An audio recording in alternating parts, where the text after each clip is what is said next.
കുറേ നല്ല കാര്യങ്ങൾ ചെയ്യുന്ന ഒരു വ്യക്തിയാണ് ഷൗക്കത്ത്. അപ്പം എന്താ പറയുക, സ്വരാജും സ്വന്തം നാട്ടുകാരനാണ്. അതുകൊണ്ട് കാര്യമില്ല. നിലമ്പൂർ സ്റ്റാൻഡ് ആയാലും ബസ് സ്റ്റാൻഡ് ആയാലും കുറേ നല്ല കാര്യങ്ങളൊക്കെ ചെയ്തതാണ്.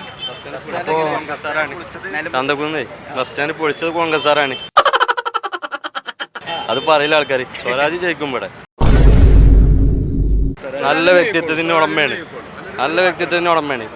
എങ്ങനെയായാലും ഇവിടെ UDF ആരെയാണ് എങ്ങനെയായാലും ബാബുട്ടിയാക്ക് ഇവിടെ എന്താണെന്ന് വെച്ചാൽ ബാബുട്ടിയാക്കാൻ്റെ മുകളിലൊരു കോൺഗ്രസിൻ്റെ നേതാവ് ഉണ്ടായിരുന്നില്ല തീരുമാനമുള്ള ആളാണ്. ഈ ചന്തകുന്നിലെ നിവാസികൾക്കൊക്കെ അറിയാം. ഇവിടെ KPCC ജനറൽ സെക്രട്ടറി ആയിക്കൊണ്ടിരിക്കുന്ന സമയത്താണ് ഇവിടുത്തെ VA കരീം എന്ന കാക്കു മത്സരിക്കുന്നത്. ഈ കാക്കു ജയിച്ചു കഴിഞ്ഞ ചെയർമാൻ കാക്കു എന്ന് പറഞ്ഞുകൊണ്ട് കോൺഗ്രസിൻ്റെ കുത്തളം കോട്ടയിലാണ് കാക്കുവിനെ തോൽപ്പിച്ചത്. ഈ തോൽപ്പിച്ചതിൻ്റെ പിന്നിൽ ഇവിടുത്തെ കോൺഗ്രസിൻ്റെ മെയിൻ ചുക്കാൻ പിടിച്ച ആൾ ബാബുട്ടിയാന്ന് ഇവിടെ എല്ലാവർക്കും അറിയാം. അതുകൊണ്ടാണ് ബാബുട്ടി കഴിഞ്ഞ പ്രാവശ്യം ഇവിടെ തോൽക്കേണ്ടി വന്നത്. ഇത് തൻ്റെ പാർട്ടി തൻ്റെ മുകളിൽ ഒരാൾ വരുന്ന ആളെ അടിച്ചമർത്താനെന്നില്ല ലക്ഷ്യത്തിലാണ് പോയിക്കൊണ്ടിരിക്കുന്നത്. അതാണ് വി വി പ്രകാശ് പരാജയപ്പെട്ടത്.